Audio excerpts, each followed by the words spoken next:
अद्वैत आणि शब्दांचे जादुई जग. अद्वैत नावाचा एक मुलगा होता. त्याला चेंडूने खेळायला आणि बागेत पळायला खूप आवडायचे. पण जेव्हा त्याची आई त्याला पुस्तक वाचायला सांगायची तेव्हा तो नाक मुरडायचा. पुस्तकात फक्त काळे शब्द असतात, त्यात काय मजा, असे तो नेहमी म्हणायचा. त्याला पुस्तके खूप कंटाळवाणी वाटत असत.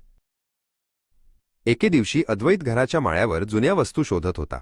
तिथे त्याला एका कोपऱ्यात एक खूप जुने आणि चमकणारे निळ्या रंगाचे पुस्तक सापडले. त्या पुस्तकावर धूळ साचली होती, पण त्यातून एक वेगळाच प्रकाश येत होता. अद्वैतने कुतूहलाने ते पुस्तक हातात घेतले. अद्वैत ते पुस्तक घेऊन जवळच्या ग्रंथालयात गेला. तिथे त्याला सागर काका भेटले. सागर काका त्या ग्रंथालयाची देखभाल करायचे.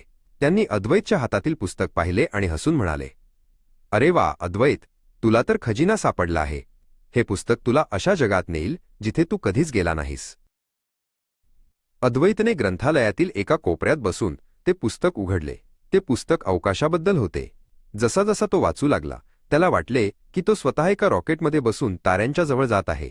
त्याला पुस्तकातील शब्दांतून ग्रहांची आणि ताऱ्यांची माहिती मिळू लागली. त्याचे डोळे आश्चर्याने विस्फारले. सागर काका अद्वैत जवळ आले आणि म्हणाले, "वाचन केल्यामुळे आपली कल्पनाशक्ती वाढते अद्वैत. पुस्तके आपल्याला घरी बसून जगाची सफर घडवतात. तू जितके जास्त वाचशील तितके तुझे ज्ञान वाढेल आणि तुला नवनवीन गोष्टी समजतील." अद्वैतला आता पुस्तकांचे महत्त्व समजू लागले होते. पुढच्या काही दिवसांत अद्वैतने समुद्र किनाऱ्यावरील प्राण्यांची माहिती देणारे एक पुस्तक वाचले. त्याला समजले की समुद्राच्या खोलवर निळे मासे आणि रंगीबेरंगी प्रवाळ असतात. वाचनामुळे त्याला अशा गोष्टी समजल्या ज्या त्याने कधीच पाहिल्या नव्हत्या. त्याला आता वाचनाची गोडी लागली होती.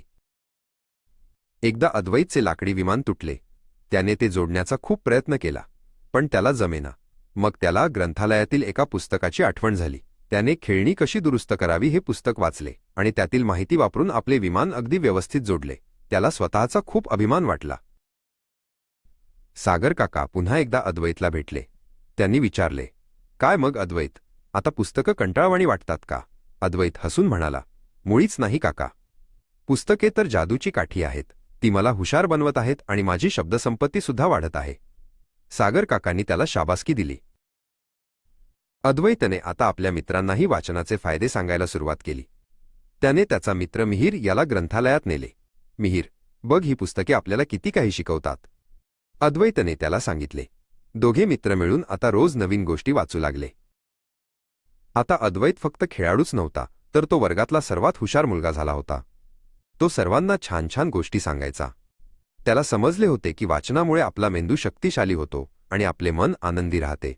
अद्वैतचे शब्दांचे जादुई जग आता कायमचे त्याच्यासोबत होते.